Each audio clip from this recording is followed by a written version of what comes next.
कहीं की भी हो सकती हैं, दिल्ली, मुंबई, जयपुर, हैदराबाद या फिर हिंदुस्तान का कोई भी और शहर। आमतौर पर ऐसे हादसों के बाद टेलीविजन स्क्रीन पर या अखबारों में नजर आते हैं कुछ चेहरे, सुनाई देते हैं कुछ नाम, वो नाम जिन्हें हम आतंकवादी कहते हैं, वो चेहरे जिन्हें हम खौफ के चेहरे बताते हैं। कुछ दिन सुर्खियों का हिस्सा बनने के बाद इनमें से कुछ नाम और कुछ चेहरे कहीं गुम हो जाते हैं। जानते हैं क्यों? क्योंकि अदालत उन्हें बाइज्जत बरी कर देती है, उन पर लगा आतंकवादी होने का इल्जाम हटा लिया जाता है। लेकिन क्या आपने कभी ये जानने की कोशिश की है कि क्या हुआ उन लोगों के साथ जिन्हें बताया गया था गुनहगार? कैसे बदल गई उनकी जिंदगी हमेशा हमेशा के लिए? कैसे एक इल्जाम ने तबाह कर दिया उनका वजूद?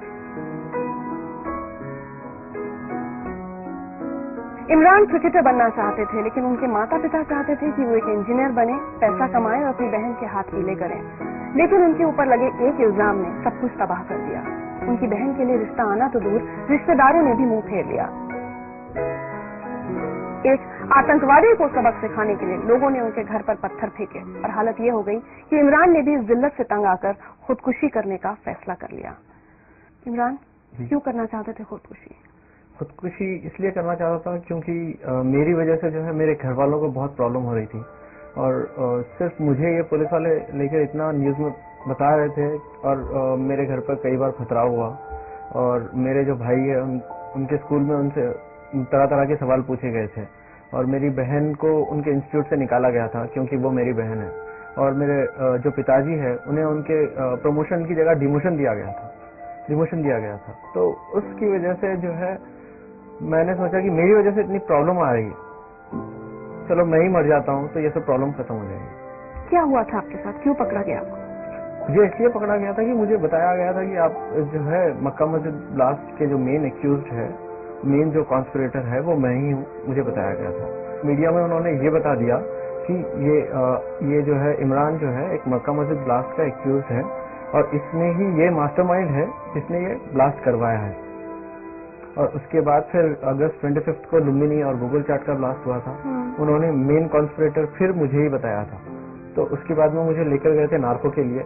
जैसे ही वो नार्को टेस्ट कंप्लीट हुआ, उसके नार्को टेस्ट जो है 5 या 6 बजे खत्म हो रहा है, उससे पहले ही 5 बजे रिपोर्ट आ रही है कंप्लीट न्यूज चैनल्स में कि इमरान ने हर चीज कबूल ली, इमरान ने हर चीज अपने ऊपर ले ली कि उसने ये सब करवाया है।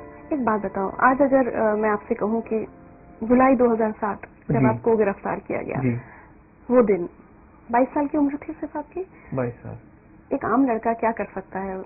क्या कर रहे थे आप उस दिन? कहाँ थे? मैं जो है क्रिकेट खेलकर कोई दोस्तों के साथ बाहर गया था, तो वहां से क्रिकेट खेलकर मैं वापस आया घर पे। आके मैं अपना नॉर्मली खाना वाना खा के सोया था और मुझे पकड़ने के लिए जो है ये लोगों ने कुछ 7 से 8 गाड़ी, जैसे आपने देखा कि बिलाल, इस हेडलाइंस में एक है कि शाहिद बिलाल एक करके कोई टेररिस्ट है बड़ा, और वो टेररिस्ट ने 300 मेंबर्स में से मुझे चुना था क्योंकि बिकॉज आई वाज द मास्टरमाइंडेड। ये ऐसी बातें ये जो है लिख देते हैं, कोई बोल देता है ये लिख देते हैं, बट इसका आगे जो असर होगा वो कभी नहीं सोचते ये लोग। अब मेरा केस एक्विटेड हो चुका है, एवरीथिंग इज फाइन नाउ। अब कोई मुझे पूछता तक नहीं है कि आपका जो प्रीवियस था इन्होंने क्यों आपके ऊपर रॉन्ग केस डाला था, क्यों क्या हुआ। कोई जाके कमिश्नर को ये नहीं पूछ रहा है कि क्यों भाई आपने क्यों पकड़ा था इमरान को, ऐसे रॉन्ग केस डाल के अगर छोड़ दोगे किसी को, किसी की लाइफ क्या होगी। कोई आज तक कभी किसी को पूछा ही नहीं है। जैसे जैसे मेरे घर पे पुलिस वाले आते हैं, मेरे आजू बाजू वाले जो मुझसे बात करते हैं, कभी कभी अच्छी बात करते हैं, ये केस के बाद में कभी कभी जैसे अच्छी बात करते हैं, वो भी बात करना छोड़ देते हैं वो लोग। जैसे ही पुलिस वालों को देखते हैं पूरा दरवाजे बंद आजू बाजू, और जैसे मैं इधर उधर देखता हूँ तो सब भाग जाते हैं। घर के बाजू शादी होती है, मुझे नहीं बुलाते हैं। अगर मैं किसी के शादी में चले जाऊं तो सब खाली। अगर कोई मस्जिद के पास नमाज पढ़ के सब लोग बाहर निकल रहे हैं, मैं अगर नमाज पढ़ के किसी को सलाम करूं तो सब भाग जाते हैं। और ऐसा हो गया, मैं ग्राउंड में अगर खेलने जाऊं तो पूरी टीम बोल रहे हैं कि नहीं भाई बस आप बहुत अच्छे हो इमरान भाई, आप जाइए। एक बात बताओ, समझ सकते हैं तुम्हारे साथ क्या हुआ। मतलब 22 साल की उम्र में जिस लड़के ने इतना सब कुछ सहा, उसी वजह से तुम्हारे अंदर आज इतनी नफरत भर गई है, इतना गुस्सा दिख रहा है मुझे। बेशक देखिए, अगर आप किसी को भी इनोसेंट को उठा के अगर आप टेररिस्ट बोल देंगे तो गुस्सा तो आएगा ही, बट मैं चाहता हूँ ये सब छोड़ दूं, मैं आगे बढ़ूं, कुछ ऐसा करूं, कुछ लाइफ में ये सब भूल जाऊं। जाऊं और कुछ ऐसे काम करूं जैसे लोग मुझे पसंद करें, पहले जैसा पसंद करते थे। पहले मैं मेरे गली का जो है, मेरे एरिया का मैं हीरो था, क्योंकि मैं उन्हें मैचेस जिताता था। आज मुझे कोई मैच में लेता भी नहीं। पहले मैं जो है एरिया का मैं हीरो था, क्योंकि मैं हर शादी में नाचता था। अब मुझे पूछते हैं वो शादी में अगर जाऊं मैं तो वो शादी ही बंद हो जाए। बहन की शादी भी नहीं हो पा रही? बहन की शादी एक हो जाएगी, बस एक उम्मीद है। 18 महीने जेल में बिताए आपने? जी हाँ, 18 महीने। तुमको कुछ दिखाते हैं रहते?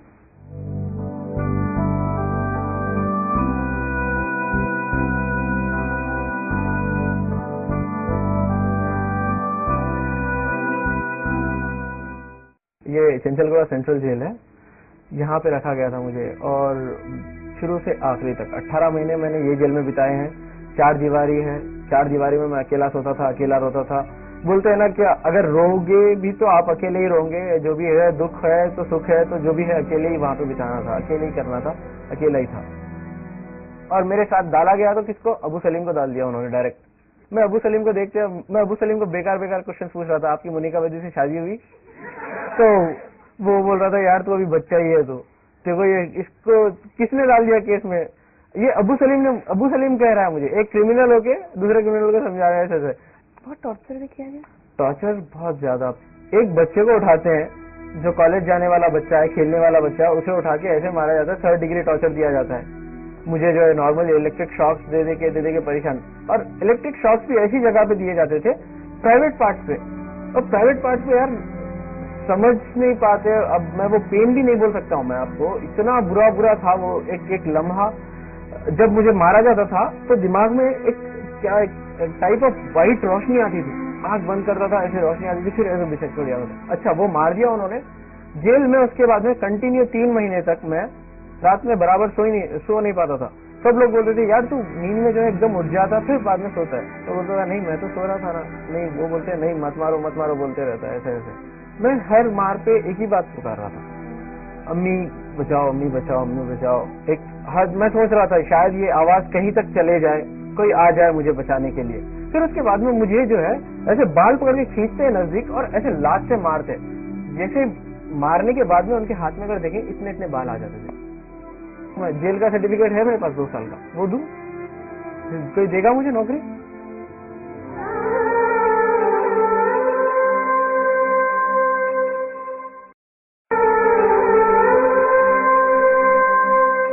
बहुत रोए हो जेल में? बहुत रोया हूँ। ये जेल में जो है आपको कैसे बताऊं, देखता था मैं दूसरे लोगों को जो रिहा होकर जाते थे, जिसकी बेल आ जाती थी, जिसके केस खत्म हो जाते थे, उनको देख के मुझे रोना आता था।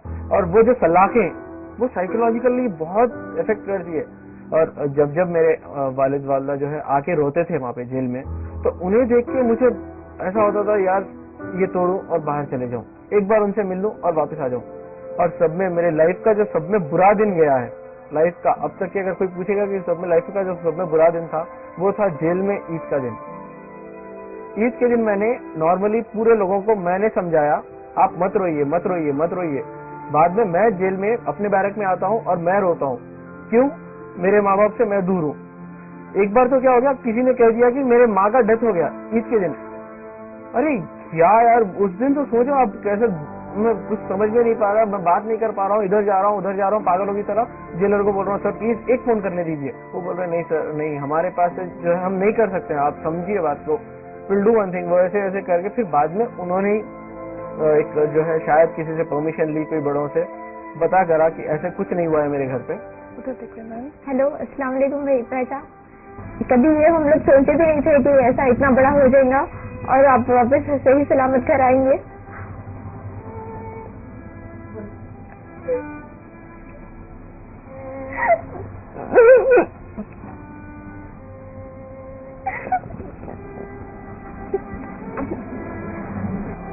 मैं पापा को कभी रोते भी नहीं देखी। पापा तो आपके लिए बहुत ज्यादा रोते थे, हम सबसे ज्यादा पापा का रोना था। कैसे भी हो वो दिन मैं याद करना नहीं चाहती। आप आ गए, बस खुश है हम लोग।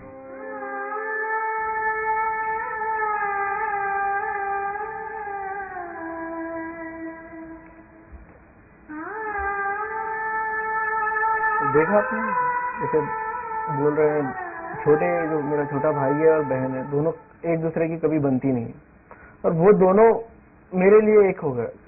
पढ़ाई छूट गई, अब पढ़ाई छूट इंजीनियरिंग गई, पूरी नहीं कर सकते। अब इंजीनियरिंग पूरी करना मैं चाहता भी हूँ तो ये वो मुझे कहते हैं कि we have to speak to the concern authorities. Suddenly उन्होंने हमें टेररिस्ट कह दिया, कोई हमारे से बात करने के लिए राजी नहीं है। हम कहीं अगर जाते हैं तो हमें अच्छा रिस्पॉन्स नहीं मिलता है, हम अगर आगे पढ़ना चाह रहे हैं तो हमें पढ़ने नहीं दिया जा रहा है। अच्छी मल्टीनेशनल कंपनी है, वहाँ पे ट्राई किया मैंने, तो they have asked me so what about your past 2 years। तो मैंने एक बार ऐसे बोल दिया कि sir I was working somewhere here and there. तो वो बोले नहीं, आप will get the experience certificate from there. अब वहाँ पे एक्सपीरियंस सर्टिफिकेट कहाँ से लाऊं मैं? जेल का सर्टिफिकेट है मेरे पास 2 साल का, वो दूं? कोई देगा मुझे नौकरी? और एक बात ऐसी हो गई, मैं जैसे ही जेल से बाहर आया, अब लोग मेरे पास क्या फरियाद लेके आते हैं, बेटा आप जरा चलिए, हमारी जो है बेटी, जो हमारे दामाद है हमारी बेटी को बहुत मार रहे हैं, आप चलिए।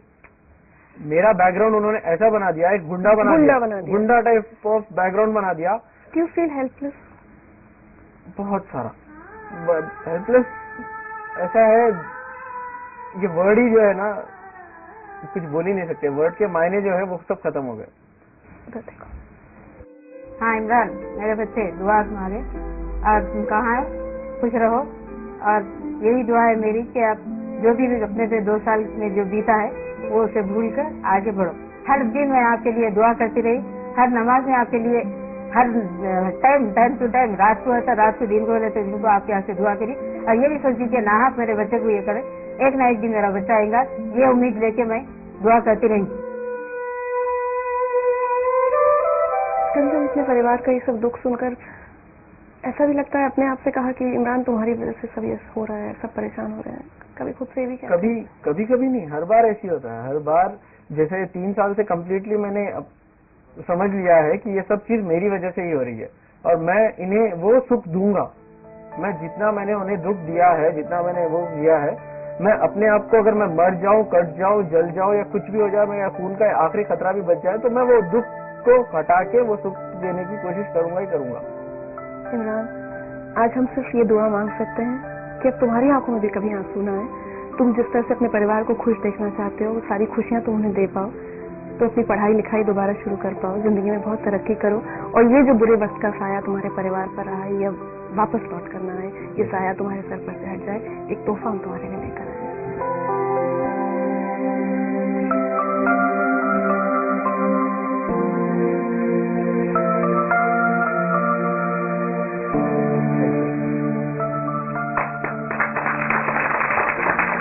दुआ कीजिए वैलेट कभी भी फुल रहे, हमेशा फुल रहे, हमेशा फुल रहे, ये हमारी दुआ है। The guy puts the gun on here, you know.